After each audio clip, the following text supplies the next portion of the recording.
Okay, yeah. Hello, good morning. My name's Andy Dyer. I'm an independent farm advisor and agricultural consultant, and I've been asked today to talk to you just about how we could be planning ahead to take advantage of forthcoming grant schemes and what is coming up on the horizon in connection with slurry storage on farm, farming rules for water, and looking ahead towards the slurry investment scheme when that is launched later on this year.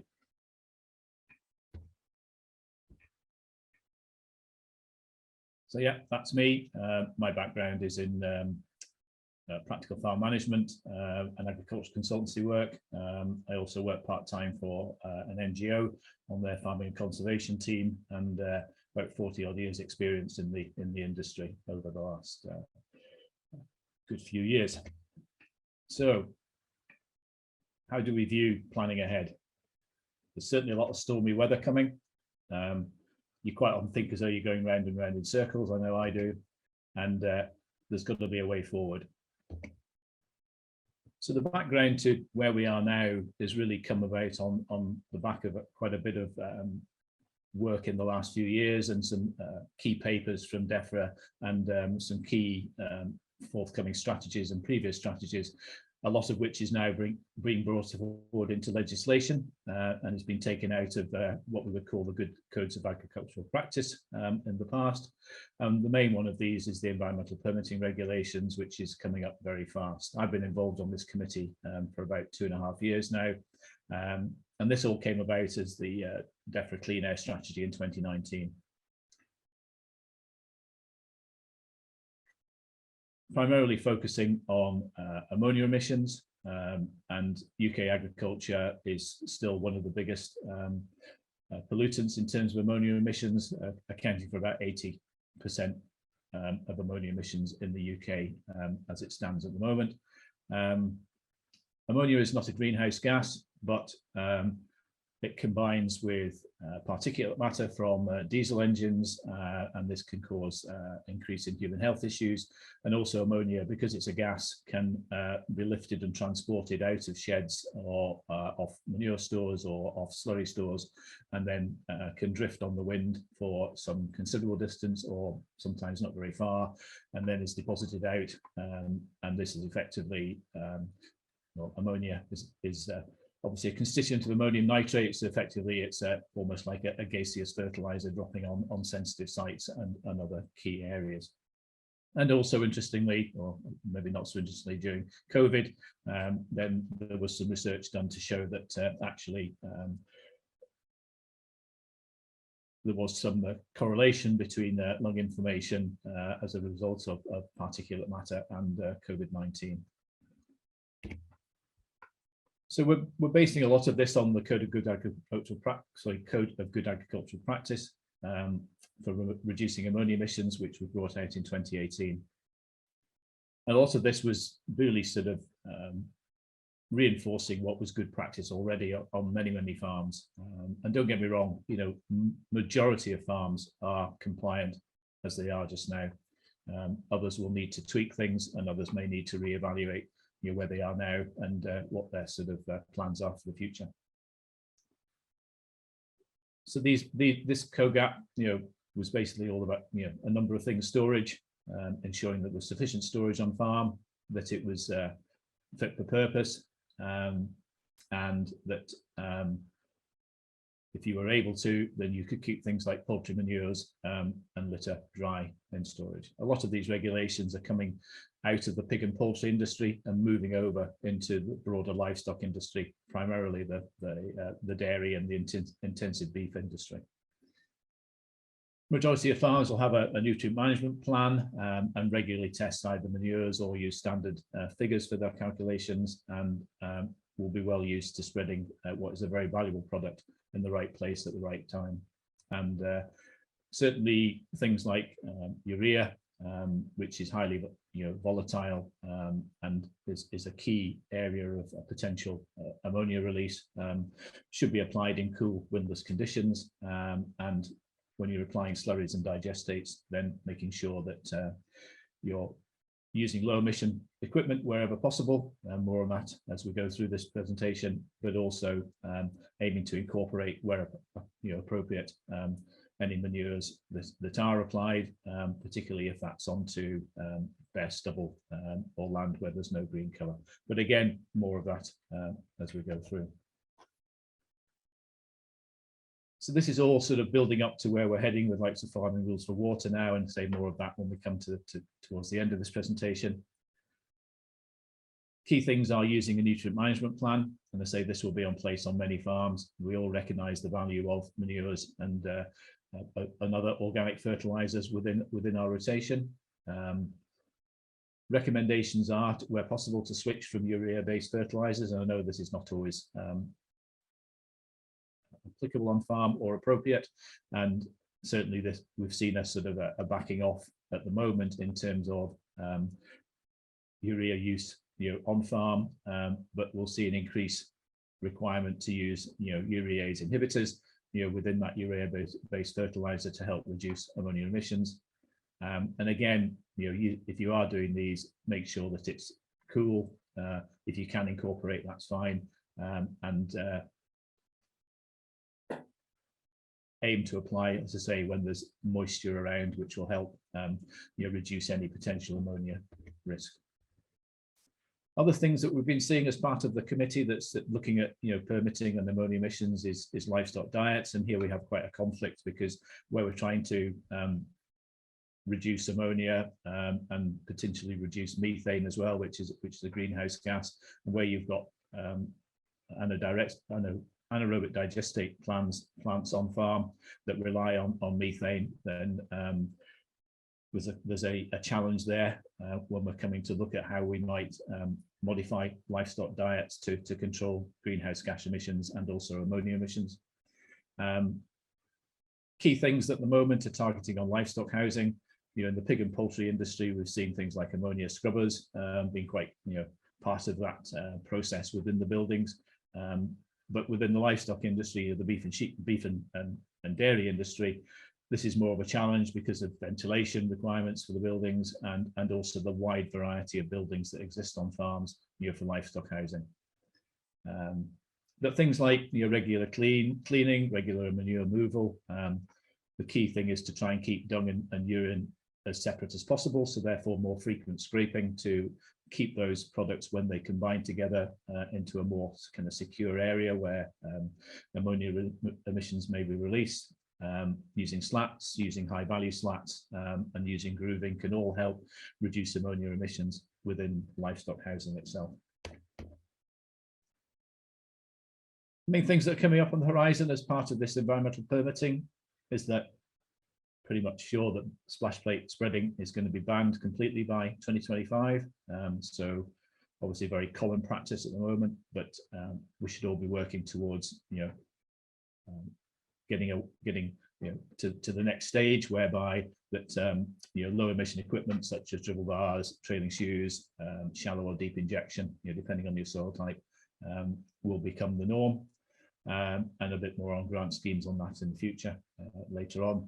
And the current proposal is that all slurry stores will need to be covered by 2027, but I would read that at the moment that this could be all new stores, and therefore things like the slurry investment scheme, which I'll cover later, may help you towards those targets. I think the key thing and the key message in all this, and I'll keep on banging on about it, is plan ahead. Talk to your industry professionals, your friends, your neighbours, your advisors, whoever you can get information from, and basically look to see if your existing store can be covered, and if not, then what needs to be done to sort of prepare for the future. The best thing to do is find out now if you can, because the whole grant scheme is coming up very fast. We knew that 2022 was going to be a busy year, for schemes and other things being launched, and it's been proved to be the case. So this is quickly just moving on to a case study farm that is an actual farm of one of my professional clients, based in the Eden Valley. Typical rainfall will be around about a metre, just over a metre a year. This farm sits close to the side of the Pennines, so then tends to sort of get a fair bit of the rainfall that's going in the area. And it's a New Zealand style or a grazing platform style of farm. So the idea is to have cows out grazing as long as they can in the autumn stroke early winter, housed through the really wet periods and the time when the cattle need to be in over the winter time, and then back out on that grazing platform as quickly as possible in the spring, by early March if possible. So we've been looking at this farm with the owners for a number of years now, using grants where I can to sort of tidy up around the yard, restore the boundaries. So they've made full use of existing grants to improve the farm infrastructure. And then we sat down last year and started to look at how we were going to sort of prepare for the future of this business. And the first step we took was to calculate again the slurry storage capacity on the farm, and what would be the requirements in the future. There was no real decision to increase the herd. They were quite happy with where they were. They're a bit restricted in land use. They are renting other land, but didn't see that the dairy herd was going to expand above their existing levels.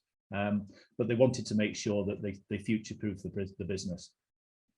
And we calculated that, given the fact that this farm is very close to if I go back to the other slide, the sort of the watercourse, a key watercourse, which is just literally to the south and east of the buildings, largely where that line of curvy trees is. So you can see the proximity of the watercourse to the building, constrained by a public road on the sort of northeastern edge of the farm, and limited as to where we could go in terms of further development on the site, without risking further impact on the watercourses.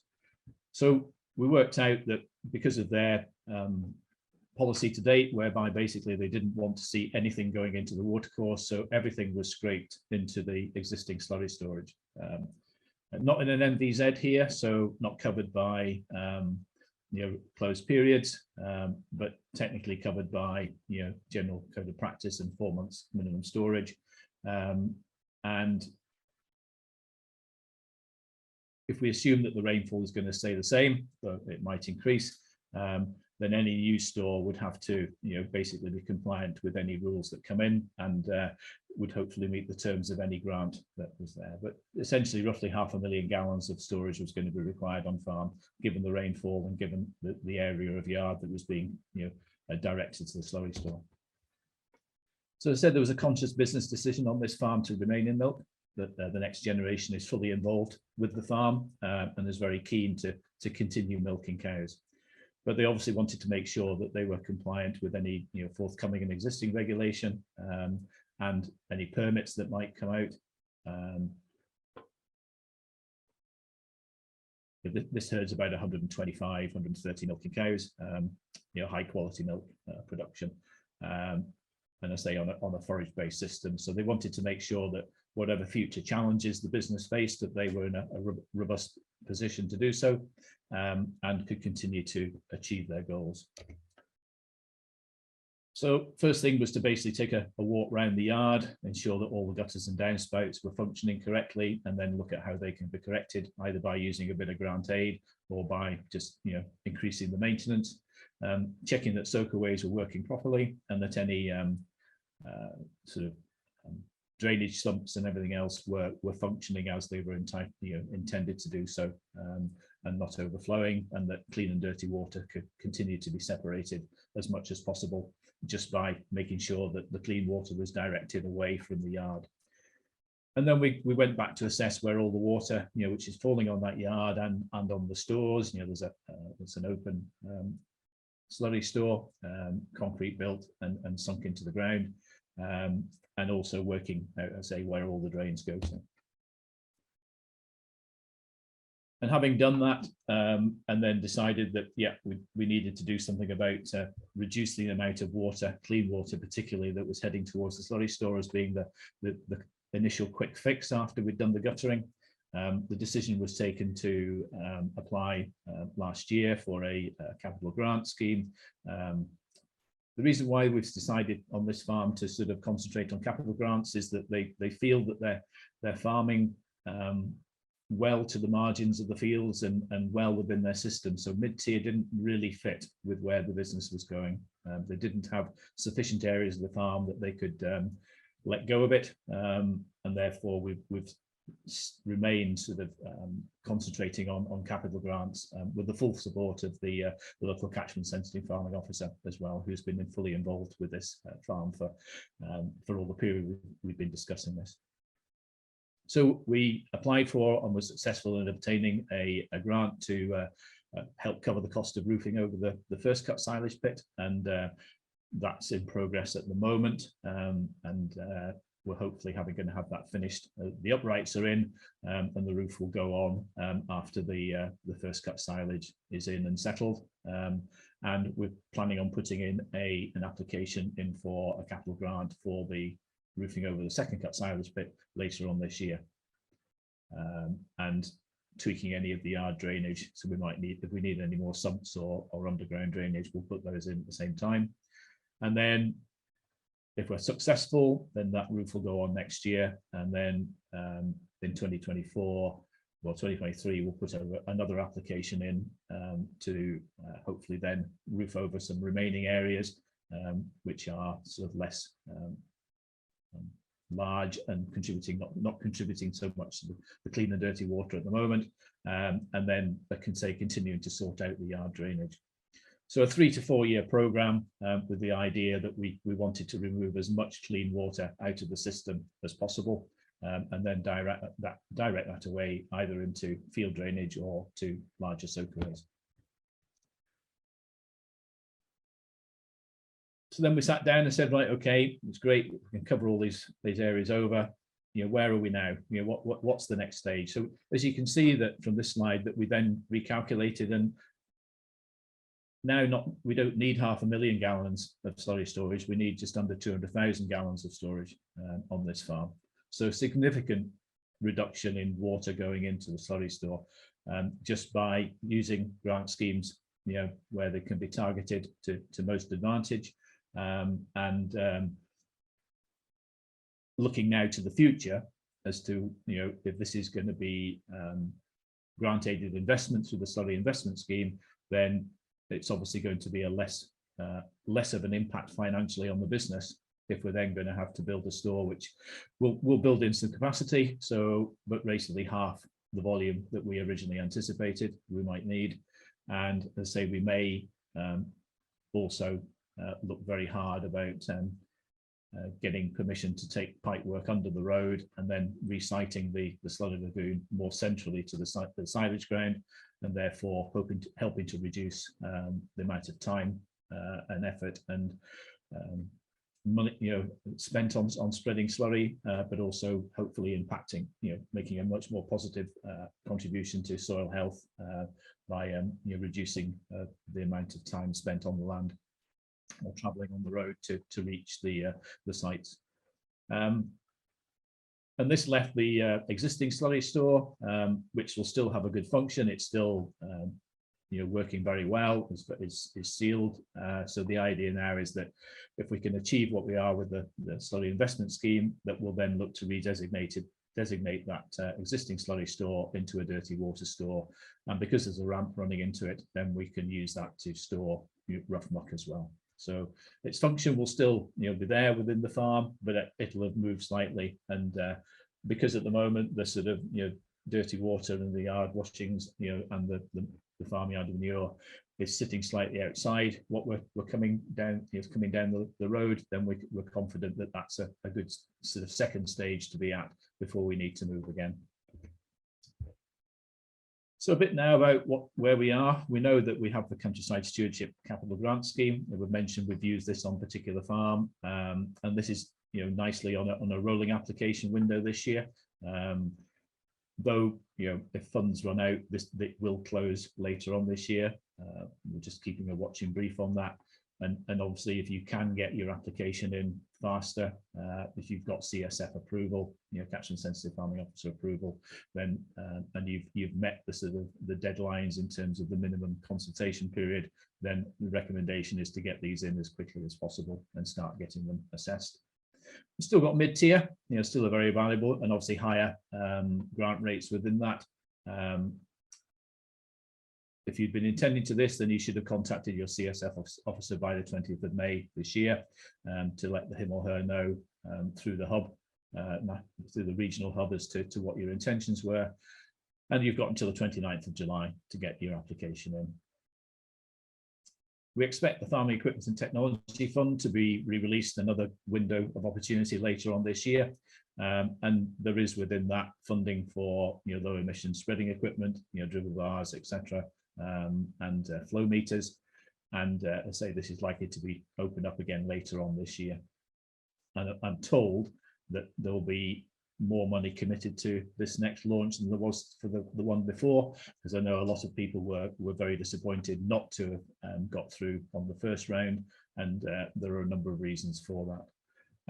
And then we've got the slurry investment scheme, hopefully coming out later on this year. And whereas this under the agricultural transition scheme, transition plan, this was designed to be a standalone grant. It's now being moved into the Agricultural Transformation Fund and will sit within that scheme going forward.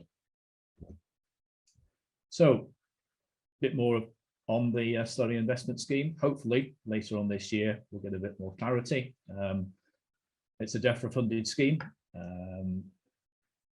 for covered slurry storage and infrastructure. So there should, I say should, as long as we are being informed correctly, be grant aid for putting additional pumps and pipes in as part of your change. The slurry investment scheme is designed to increase the capacity to 6 months on the farm, and that is new or enhanced existing slurry storage capacity. Now, I've got a discussion going on with DEFRA at the moment as to if we put a roof on a slurry store, particularly in Cumbria or in Devon or Cornwall, then we do increase, we enhance the existing storage capacity by a factor of between 20 and 20, maybe up to 30%, depending on your rainfall. So should we be allowed to roof over existing slurry stores as part of this grant scheme, and we're just waiting for confirmation that we can or we can't. I would say we probably can't, and therefore we're going to be looking at new storage. There's been talk of removing the existing SAFO regulations. They came in 1991, have been reviewed and revised, and there may be more robust approach to looking at sort of what are currently SAFO compliant stores, as in put up before 1991, as to whether exemptions are removed on those. But there's no further word on that at the moment, but one to keep a very close eye on. At the moment, it's proposed as and this comes with a health warning, so please don't take this as being gospel, that there's a 50% grant scheme proposed. Because it's sitting within the Farming Transformation Fund, an expression of interest will have to be supplied. So you're going to have to get your ducks in the row to start off with. So you're going to have your manure and nutrient management plans up to date and in place, and be able to supply evidence of that. There may be a no expansion clause as part of this scheme. I say health warning on this, don't take this as gospel, but it may be that if you get grant, you will have to sign up to say you're not going to increase the herd size for a period of time. We know there will be planning issues. This is being tackled at ministerial level. I was speaking to an audience with Victoria Prentice on Tuesday this week, and it was brought to her attention again that we can't have a scheme that then is blocked by local planning at the end of the day. And therefore, the request at the moment is that slurry stores move into permitted development on farm as a way of easing the planning situation. I say watch this space. If you're in a national park or close to a sensitive site, then again just be expecting to be having a bit more of a tussle on your hands regarding sorting out any planning issues. The thoughts are that the slurry investment scheme will be targeted initially at farms close to sensitive sites, as in triple SIs and SACs, your special areas of conservation, which if you're in Cumbria, there's never one far from your doorstep. And the grant aid is predicted to be from 25,000 up to a £250,000 ceiling, but I say more of that hopefully will come available later on this year. And I say 50% grant, so you're looking at 50,000 as being the minimum investment, up to £500,000.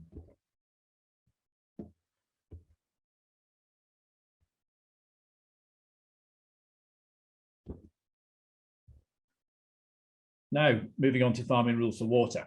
So obviously been a lot of press in the last 6 months about this. Everybody will be familiar with what's been brought to our attention in the last few months.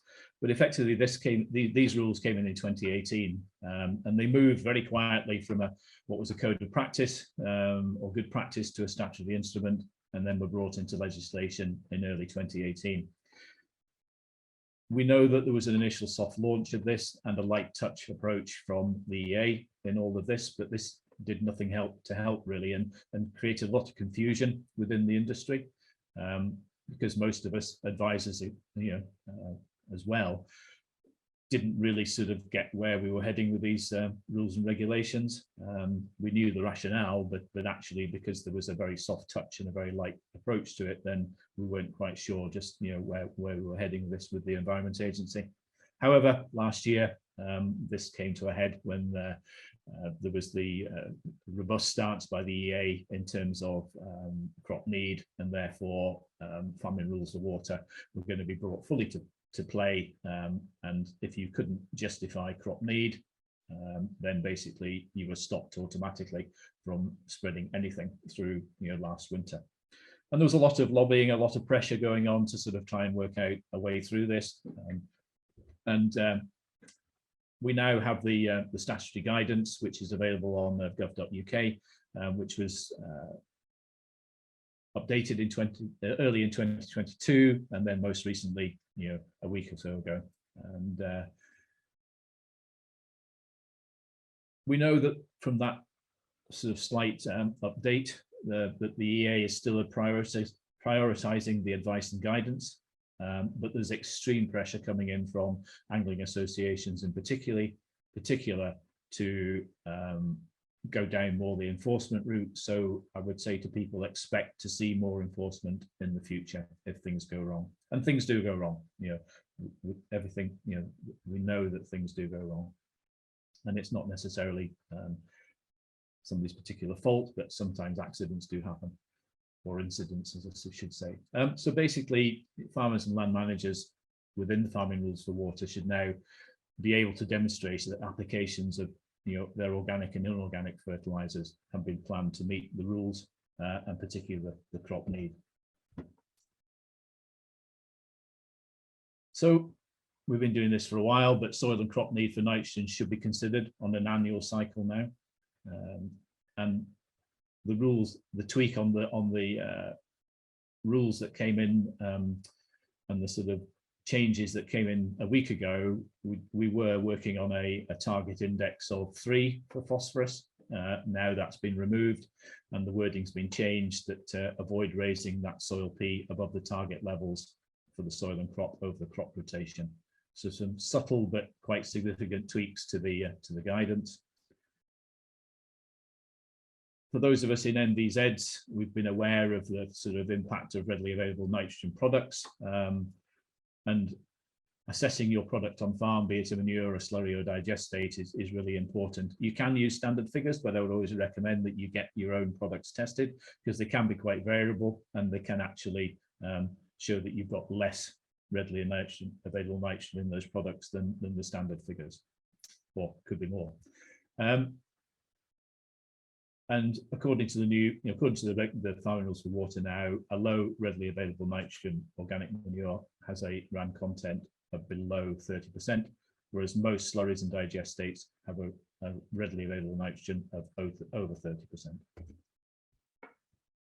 We've seen application rate limits have now been set within the farming rules for water, and very similar in many respects to existing NVZ time limits or rate in terms of those time periods.